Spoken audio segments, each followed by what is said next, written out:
Hello everyone, मेरा नाम सौरभ है और आज मैं आप सबके सामने लेके आया हूँ एफसीआरए पे एक क्वेश्चन है। बहुत ही ज़्यादा इंपॉर्टेंट क्वेश्चन है। आरटीपी मई 2022 में आया था। बहुत ही ज़्यादा इंपॉर्टेंट क्वेश्चन लगा मुझे, बहुत ही ज़्यादा। Without wasting any time let's get start with this question. तो साक्षरता फाउंडेशन जो है एक ट्रस्ट है। साक्षरता फाउंडेशन एक ट्रस्ट है। रनिंग रेनोड प्राइवेट स्कूल, एक प्राइवेट स्कूल चलाती है। एम के त्रिवम नाम की एक प्राइवेट स्कूल चलाती है। एम के त्रिवम engage in activity of providing education from primary to secondary. Okay, so primary to higher secondary तक यहाँ पे एजुकेशन सर्विस प्रोवाइड करती है। For the financial year ended 31 March 2022 इसको मिलता है क्या? उसको मिलता है इंटरेस्ट। उसको मिलता है interest of ₹35 lakh in its FCRA account from which it withdrew 5 lakh for conducting an open workshop. So यहाँ पे क्या हो रहा है, ये जो साक्षरता फाउंडेशन है उसकी एक प्राइवेट स्कूल चलाती है वो एम के त्रिवम, और जो इंगेज है providing education from primary to higher secondary. Financial year 2022 में क्या हुआ, उसने रिसीव किया 35 lakh in its FCRA account for which it withdraw 5 lakh. और 35 लाख उसको एफसीआरए अकाउंट में मिला, एज अ इंटरेस्ट मिला था। एफसीआरए अकाउंट में उसने पैसे रखे होंगे और उस अकाउंट में उसको इंटरेस्ट आया 35 लाख रुपये।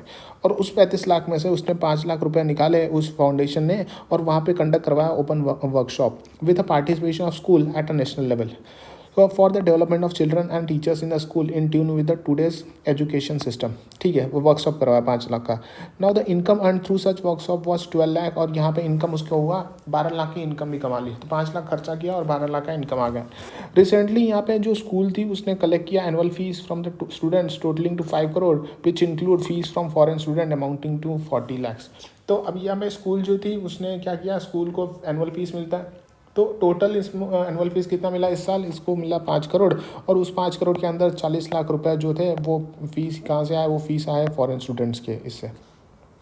For training programme to be held, Saksharta foundation received a sponsorship money of 10 lakh from K private limited in which 60% of shares are held by HINC। ठीक है, सो यहाँ पे क्या हो रहा है, ट्रेनिंग प्रोग्राम यहाँ पे जो भी किया था साक्षरता फाउंडेशन ने, वहाँ पे उसको मिलता है स्पॉन्सरशिप सर्विस, स्पॉन्सरशिप मनी मिलता है। कितना रुपया मिलता है?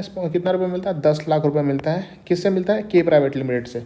अब के प्राइवेट लिमिटेड जो है उसके अंदर जो है 60% ऑफ द शेयर्स जो हेल्ड किया जा रहा है HINC के द्वारा, जो US बेस्ड कंपनी है, लेकिन जो 60% होल्ड किया जा रहा है within the limit specified under FEMA है, and such money was deposit in its FCRA account. So यहाँ पे क्या हो रहा है कि 10 लाख रुपए यहाँ पे जो फाउंडेशन को 10 लाख रुपए मिलता है के प्राइवेट लिमिटेड से, और के प्राइवेट लिमिटेड में 60% शेयर कौन होल्ड करता है? HINC, जो US बेस्ड कंपनी है और जो कि विद इन द लिमिट है जो स्पेसिफाई किया गया है पेमा में।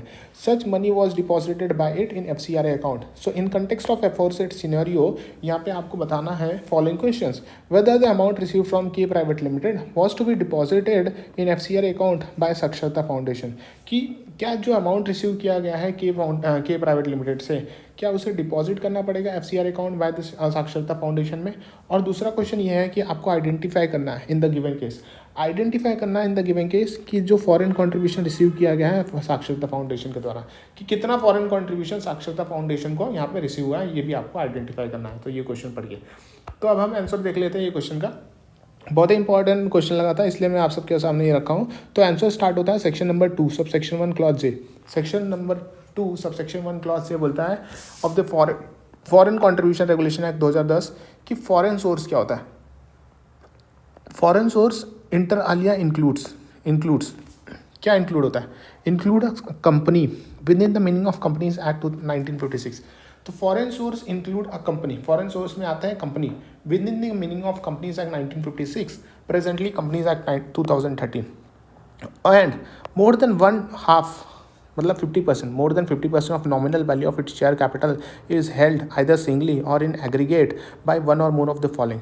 सो ऐसी कंपनी जिसके अंदर मोर than 50% of nominal value of the share capital जो है, ऐसी कंपनी समझो ए लिमिटेड है, उस कंपनी के अंदर अगर 50% से ज़्यादा शेयर कोई होल्ड कर रहा है, 50% से ज़्यादा शेयर होल्ड किया जा रहा है आइदर सिंगली या फिर एग्रीगेट, कौन होल्ड कर रहा है? By the following, namely government of foreign country और territory, government of foreign country या फिर टेरिटरी अगर होल्ड कर रहा है 50% से ज़्यादा, सिटीजन ऑफ फॉरेन कंट्री और टेरिटरी, तो या तो गवर्नमेंट होल्ड कर रहा है या तो सिटीजन ऑफ फॉरेन कंट्री या territory, corporation incorporated in foreign country या फिर टेरिटरी।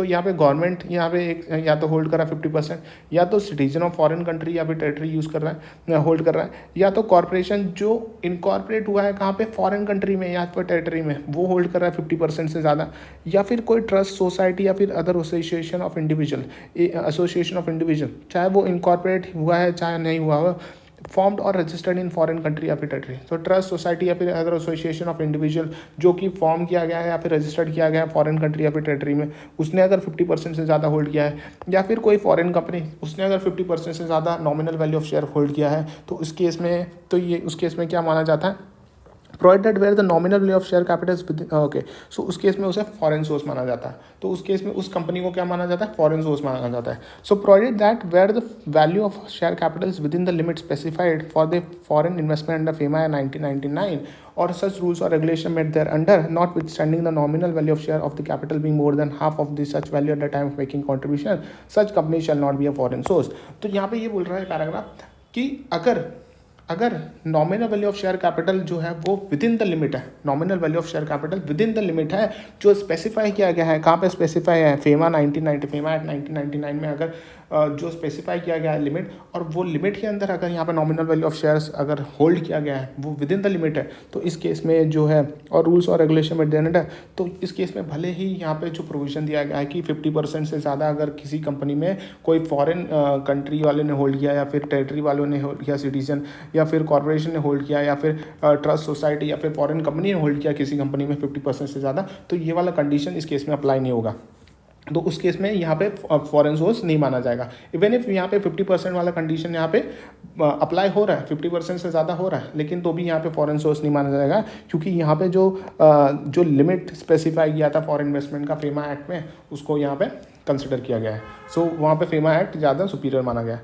सो सेक्शन 17 जो है फॉरेन कंट्रीब्यूशन रेगुलेशन एक्ट 2010 बोलता है कि every person who has been granted certificate या prior permission under section 12 shall receive a foreign contribution only in account designated FCR account. So कोई भी पर्सन जिसको क्या मिला है, सर्टिफिकेट मिला है या फिर प्रायर परमिशन मिला है, कौन से सेक्शन में, सेक्शन 12 में, अगर वो रिसीव करता है फॉरेन कंट्रीब्यूशन, तो उसको अकाउंट उसको जो पैसा है वो account designated as FCR account by the bank, उसी में उसको पैसा रिसीव करना है। No fund other than foreign contribution shall be received और डिपॉजिटेड इन सच अकाउंट, और कोई भी पैसा अदर देन फॉरेन कंट्रीब्यूशन या फिर उसे रिसीव या फिर डिपॉजिट नहीं कर सकता उस अकाउंट में। जो भी फॉरेन FCR डेजिग्नेटेड अकाउंट है उस अकाउंट में खाली उसी पर्पज़ के लिए यूज़ कर सकते हैं, फॉरेन कंट्रीब्यूशन के लिए। सो इन द गिवन केस क्या हो रहा है कि 60% ऑफ शेयर ऑफ के प्राइवेट लिमिटेड जो हेल्ड किया जा रहा है, कौन हेल्ड कर रहा है, होल्ड कर रहा है भाई HINC, एक US बेस्ड कंपनी है, within the limit specified in FEMA. तो जो लिमिट है स्पेसिफाइड फेमा में है उससे 50% विद इन द लिमिट है, 60% भले होल्ड कर रहा है लेकिन within the limit of FEMA है। So even though more than 50% of shares are held by foreign company K private limited में 50% से ज़्यादा होल्ड कर रहा है, कौन होल्ड कर रहा है, HINC। It cannot be considered as a foreign source as per the proviso of section 2 subsection 1 clause J. So any donation, delivery or transfer received from a foreign source, whether in rupee or foreign currency, is considered as foreign contribution under FCRA 2010, and as per section 17 only foreign contribution has to be deposited in FCRA account।